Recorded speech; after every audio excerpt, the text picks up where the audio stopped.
Hello everyone, আজকে আমি যাচ্ছি বাড়ি। আর তোমরা আমার মুখের এক্সাইটমেন্টটা দেখে বুঝতে পারছো যে কতটা আনন্দে আছি। প্রায় 7 মাস পর বাড়ি যাচ্ছি ব্যাঙ্গালোর থেকে। আমার বাড়ি বর্ধমানে, তোমরা তো জানোই। তো কোথায় কোথায় কি করছি আর কি মজা করছি, আমার পুরো ট্রাভেলিং ব্লগটা তোমরা দেখতে থাকো। ফাইনালি এয়ারপোর্টে তো চলে এসেছি।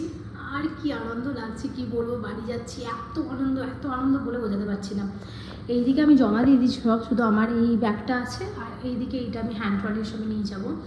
তো আমি শুধু ভাবছি কখন যাব, কখন প্লেনে চাপবো, কখন নামবো, কখন দুর্গা ঠাকুর দেখবো কলকাতাতে, কখন বিরিয়ানি খাবো, এইসবে আমি প্ল্যান করে যাচ্ছি। তো এদিকে রাজ কিছু প্ল্যান করে রেখেছে। তো আর কিছুক্ষণের অপেক্ষা মাত্র। তো তাড়াতাড়ি করে একটু ওয়াশরুমে এসেছিলাম, একটু হালকা করে টাচ আপ দিতে, তো হয়ে গেছে। তো চলো এখন বাকি সব কিছু লাগেজ আমার যেটা এটা আছে, এটাই আমাকে 7 কেজির যেটা আছে ওই কাউন্টারে দিতে হবে। দেন তারপরে আমি চলে যাব। তো চলো এখন যাওয়া যাক। আর প্রচুর আনন্দ হচ্ছে। আমি না আজকে যখন ফ্লাইটে উঠলাম তার আগে আমি কেএফসি থেকে কিছু জিনিস নিয়ে নিয়েছিলাম, যেমন ফ্রাইজ নিয়েছিলাম, আমার খুব ফেভারিট লাগে ফ্রেঞ্চ ফ্রাই খেতে। তো সেটাই নিয়েছিলাম, তার সাথে কোক নিয়েছিলাম, একটা বার্গার নিয়েছিলাম। তো ওটাই খেতে খেতে আপাতত কিছুটা টাইম আমি কাটাই। বাড়ি যাওয়ার সময় না দেখো মনে হচ্ছে না টাইমটা এখানে তাড়াতাড়ি করে কেটে যাক, বাট বাড়ি যখন যাব তখন যেন আস্তে আস্তে টাইমটা কাটে। যারা যারা দূরে থাকে তারা কিন্তু জানেই যে কতটা কষ্ট হয় মানে এই দূরে থাকাটা। বাট এই যে আমি ফ্লাইটে চেপে পড়েছি, মানে আমি এখন বুঝতে পারছি আমার আর কিছুক্ষণের অপেক্ষা, আমি কলকাতায় যাব, কলকাতায় নামবো, কলকাতাতে পাড়ি দেব আর মা দুর্গাকে দেখতে পাবো। আমার এটাতেই অনেক ভালো লাগছে। বাট মাঝখানে একটুখানি বোর হচ্ছিলাম, যেহেতু অনেকটা মনে হচ্ছিল টাইম লেগে যাচ্ছে। দেখো 1 ঘন্টা সবে গেছে, তাতেই আমার বোর ফিলিং স্টার্ট হয়ে গেছে। কি করব, একটু তো এরকম হয়ই, বলো, তোমরা অ্যাডজাস্ট করে নিও। যাই হোক, এখন মোটামুটি প্রায় 7টা 15 বাজছে, আর কিছুক্ষণ পরেই ল্যান্ড করব। তোমাদের সাথে কথা বলতে বলতে আমি দেখো চলেও এসেছি। এবার আমি ল্যান্ড করবো, আর চারিদিকে দেখতে পাচ্ছ পুজো মানেই হচ্ছে কলকাতা পুরো আলোকিত, চারিদিকে লাইটিং, দেখতেও এত সুন্দর লাগছে যে কি বলবো, খুবই ভালো লাগছে। বাট আমি দুর্গাপুজোর একেবারে শেষ টাইমেই যাচ্ছি, মানে দশমীর সময়। এখন আর কী বলবো তোমাদেরকে। তাও দেখো আবার নেমে আমি সঙ্গে বাসে চেপে পড়লাম। আমার না বাসে চেপে যেতে একদম ভালো লাগে না। প্লেন থেকে নামার পর আমি কিন্তু আর ভিডিও করতে পারিনি। আমি আর রাজ ডাইরেক্ট চলে গিয়েছিলাম দাদা বৌদিতে। অনেক লাইন দিলাম, বাট দেখছি না লাইন এগোচ্ছেই না। তাই আমরা ডিসাইড করলাম না, আমরা পার্সেল নিয়ে নেব। তো তাই আমরা দেখো পার্সেল নিয়ে নিয়েছি। আর আমার শরীরটা সত্যিই ভালো লাগছে না আর, কারণ এবার আমি যাব রুমে, তারপরে তোমাদের সাথে আমি কথা বলবো। তো চলো রুমে যাই, তারপরে তোমাদের সাথে কথা হচ্ছে। তো ওখানেও দেখালাম পুরো এত ভিড়, ওখানে আর খাওয়া যায়নি। তো এখানে দাদা বৌদির জিনিস নিয়ে চলে এসেছি।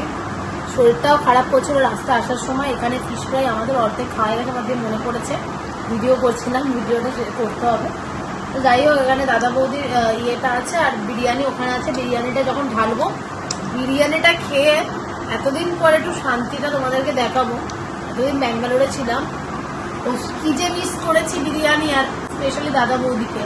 কারণ দাদা বৌদি যে যাই বলুক না কেন, অনেকে অনেক ব্যাড রিভিউ দেয়, বাট আমার খাওয়া কিন্তু ভালো। আমি যতবার গেছি হয়তো আমি ভালো ভালো জিনিস পেয়েছি, আজকে কি পেয়েছি জানি না। আজকে প্রচুর ভিড় ছিল। তো চলো এটা খেয়ে নিই। এটা তো নো ডাউট দারুণ খেতে। এই হচ্ছে সেই দাদা বৌদির বিরিয়ানি, সেই গ্রিন চাটনি, সেই স্যালাড, আর এই যে একটা বড় সাইজের আলু, আর তার সাথে মাটনের পিসটা দেখো, এক হাতে ধরা যাচ্ছে না।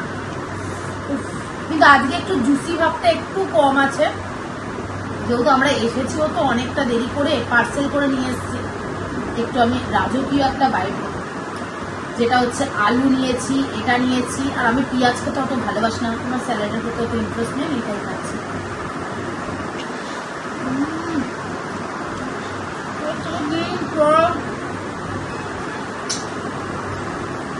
এই যে মটনটাই আলাদা, এরকম মটন কোথাও পাবে না। মানে আজকে হচ্ছে নেক্সট ডে, আর এখন আমি আমার বাড়ি যাচ্ছি।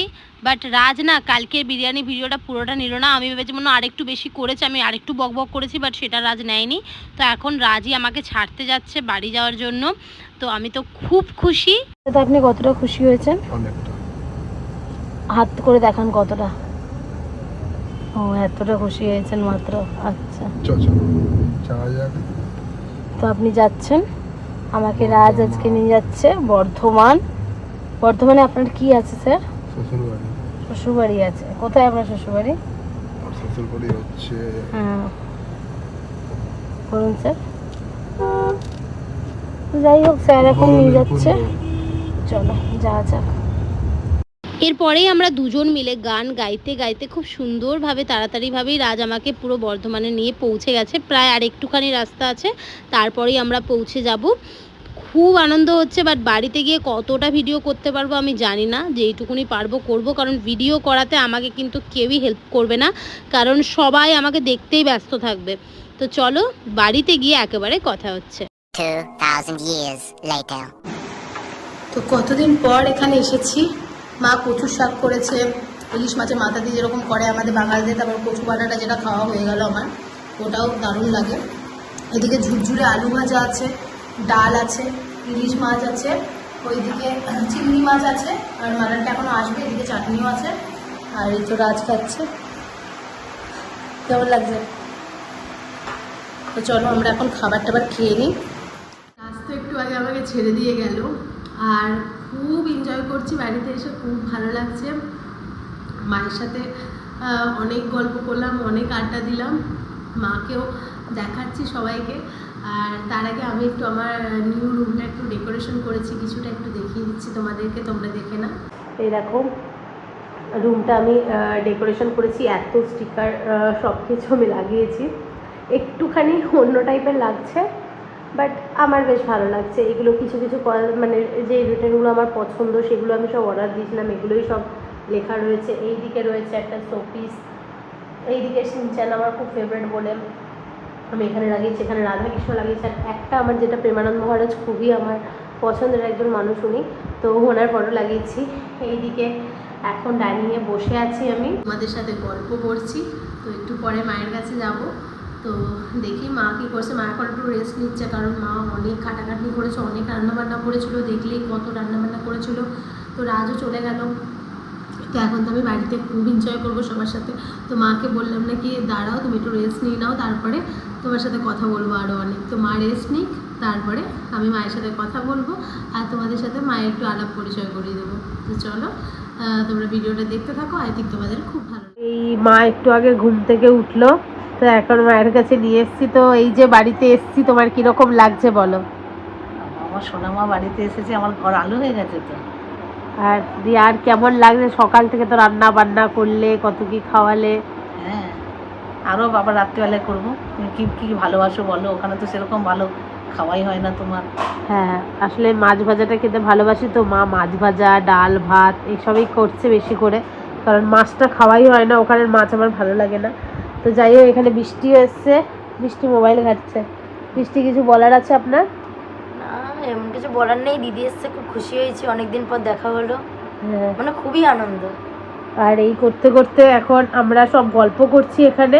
তো আজকের ভিডিওটা আমি আর বেশি কন্টিনিউ করতে চাই না, কারণ সকাল থেকে আমি আজকে ভিডিওটা জানিস তো সকাল থেকে করে গেছি, ওই আসা থেকে জার্নি দেখিয়েছি, এ দেখিয়েছি, তো একদমই ভিডিওটা এন্ড করা হয়নি। তো আজকে ভিডিওটা মা এন্ড করবে।